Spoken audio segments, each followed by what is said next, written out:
ուզում եմ նախ ասել, որ հիմա տեղի ունեցող process-ը մեր կուսակցության համազգական ցուցակի հաստատման երկփուլ ընտրությունների առաջին փուլի քվեարկությունն է։ Ի տարբերություն որոշ օլիգարխիկ ու կլանային կուսակցությունների, մենք մեր ցուցակը ահա այսպես ենք կազմում։ Մեր պատվիրակները գալիս են, գաղտնի քվեարկությամբ քվեարկում են եւ այդպես կազմվում է մեր ցուցակը։ Այդպես որոշվում է մեր առաջին համարը, երկրորդ համարը, երրորդ համարը, չորրորդ համարը ու այդպես շարունակ մինչեւ վերջ։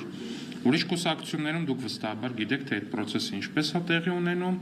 ինչ առուծախեր են տեղի ունենում եւ ինչ մորթոցիներ են տեղի ունենում։ Հիմա եթե ունեք հարցեր, սիրով կպատասխանեմ։ Այսինքն մենք ճիշտ ենք հասկանում, եթե ասում ենք երկփուլ, հիմա 50-ը ընտրվում է, հետո հաջորդ 50-ը ընտրված 50-ը պետք է դաս համարների արդեն այդ ընտրությունը կայանա։ Ձեր ցուցակը դրանից հետո շարունակվելու ինչպես, թե 50 հոգու ցուցակ լինելու։ Տեսեք, չէ, իհարկե 50 հոգու ցուցակ չի լինելու, շատ մեծ ցուցակ է լինելու։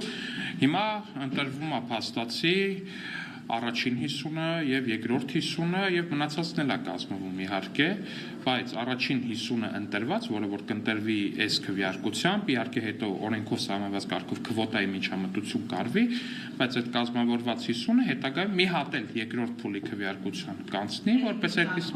միայն այդ առաջին 50-ը հա նույն կարգով կանցնի, որպեսզի արդեն կազմավորվի այդ 50-ի դասավորվածությունը։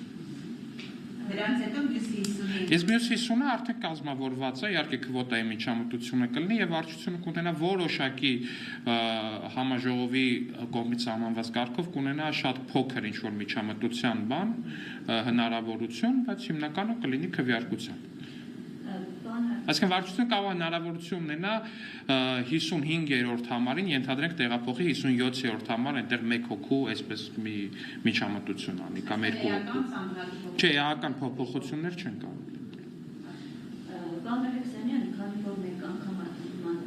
ողջակալը որ սխալ անգամ ձեր թիմակիցները կեղծիքների մասին բարձրացանեցին, հիմա այս ընտրությունների հետ Մեր որ թիմակիցնակեղծիքների մասին բարձրացան։ Ինչ կեղծիքների մասին։ Նախորդ ընտրությունների հետ կապված բարձրացան։ Հիմա այս ընտրությունների հետ կապված Արդյոք այդպես կտրուկ փոփոխություններ կլինեն հնարավոր առանց Նախ ես հասկանում եմ իհարկե, որ Հայաստանում որոշ օլիգարխիկ ու կլանային ուժեր ամեն կերպ փորձում են արժեզրկել ժողովրդավարական ընտրությունների մոդելը ներկուսակցական համակարգում,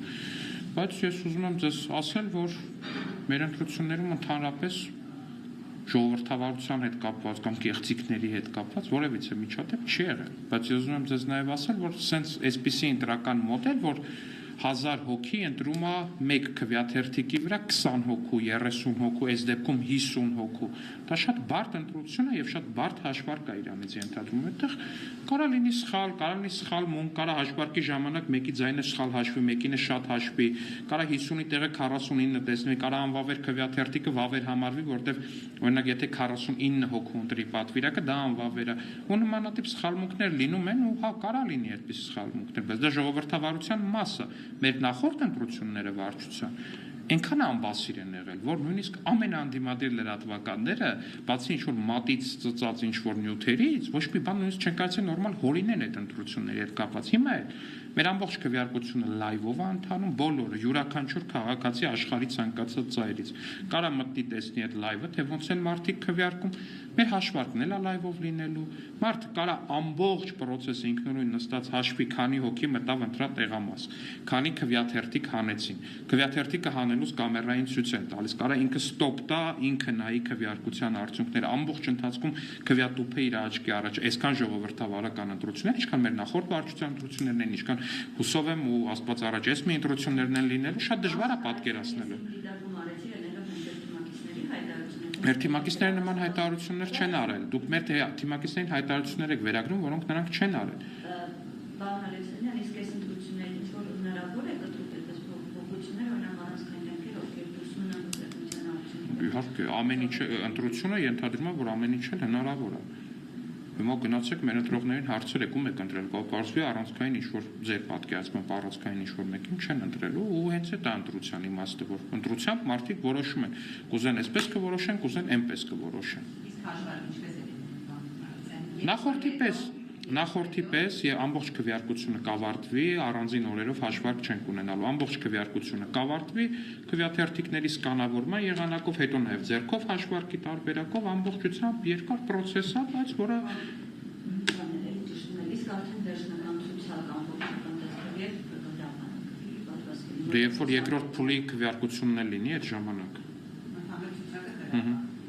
Պարոն Ալեքսանյան, սա կարծեք թե կուսակցությունների պատմության մեջ նոր ներդրված մեխանիզմ է, ինչին սա կնպաստի հետագայում այդ կուսակցությունները։ Ես կարծում կան կուսակցություններ, որ փորձել են սրա իմիտացիան իհարկե անեն, բայց ակնհայտ է, որ այդ կուսակցությունները մոտ չեն եղել ժողովրդավարական մոդելին ու առհասարակ կապ չեն ունեցել ժողովրդավարության հետ, իրանք ինչ-որ իմիտացիաներ բնականաբար փորձել են անել, բայց սա հենց ինքնին բան է, էլի մեսիջ է մեր քաղաքացիներին, որ սիրելի քաղաքացիներ, չի կարող ժողովրդավարական լինել մի թիմ, որ ինքն իր ներսում ժողովրդավարական չէ։ Այսինքն եթե թիմը ինքն իր ներսում իր ուժերի բաշխվածությունը չափում է օլիգարխիկ կլանին այս կամ այն պատկանելիությամբ, օլիգարխիկ կլանում այս կամ այն մասնաբաժինն ունենալով կամ փողի չափով, քսակի չափով, ավելի մեծ քրեական հեղինակություն լինելով կամ մնացած, այդ թիմը չի կարող երկրի համար ժողովրդավարական մոդել բերի կամ ժողովրդավարական մոդել կառուցի։ Մեր կուսակցությունը իր ներսում էլ ամեն ինչ չափում ժողովրդավարական մոդելներով։ Պարոն ոչ կուսակցական կապված մի հարց, երեք մեր ձևով շարժումը ուժեղ Հայաստան արդեն հայտարարեց իր վարչապետի թեկնածուի մասին Սամվել Կարապետյանն է։